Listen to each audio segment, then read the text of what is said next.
Hi అండి, welcome to our channel. ఇక్కడైతే చాలా ఎక్కువగా వర్షాలు పడుతున్నాయండి. పిల్లలైతే బిర్యానీ చేయమని అడిగారు. ఈ మధ్యన అస్సలు రెస్ట్ లేదండి. మా అబ్బాయిని విజయవాడలో జాయిన్ చేయడానికి వెళ్ళాము. నెక్స్ట్ అమ్మ వాళ్ళు కాశీ వెళ్ళొచ్చారని చూడటానికి వెళ్ళాం. కాశీ వెళ్ళి వచ్చారని కాదు, వాళ్ళు ఫస్ట్ కాశీ వెళ్ళి గంగాజలం తెచ్చి రామేశ్వరంలో కలిపి, రామేశ్వరంలో ఇసుక తెచ్చి కాశీలో కలపాలని అంటారు కదా, అప్పుడు సంపూర్ణ కాశీయాత్ర చేసి వచ్చినట్లు అంటారు. అలా మా అమ్మ వాళ్ళు సంపూర్ణ యాత్ర చేసి వచ్చారు.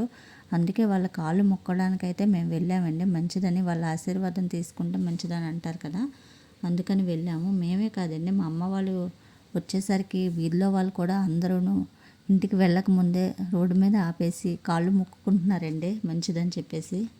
ఇక బిర్యానీ గురించి మాట్లాడుకుందాం. ఆనియన్స్ వేగాక ఒక మీడియం సైజ్ టమాటో వేసుకొని కలుపుకోవాలి. 1.5 గ్లాస్ రైస్ తీసుకున్నానండి, అది బాగా వాష్ చేసుకొని పెట్టుకోవాలి. మ్యారినేట్ చేసుకున్న చికెన్ని కుక్కర్లో వేసుకొని కలుపుకోవాలి. ఇప్పుడు రైస్ వేసుకొని 1:2 రేషియోలో వాటర్ వేసుకొని సాల్ట్ అడ్జస్ట్ చేసుకోవాలి.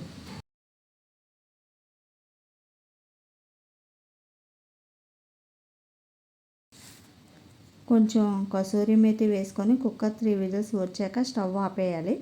ఈ కసూరి మేతి చాలా రెసిపీస్లో వేసుకుంటే బాగుంటుంది. ఇప్పుడు వేడి వేడి గుమగుమలాడే చికెన్ బిర్యానీ రెడీ.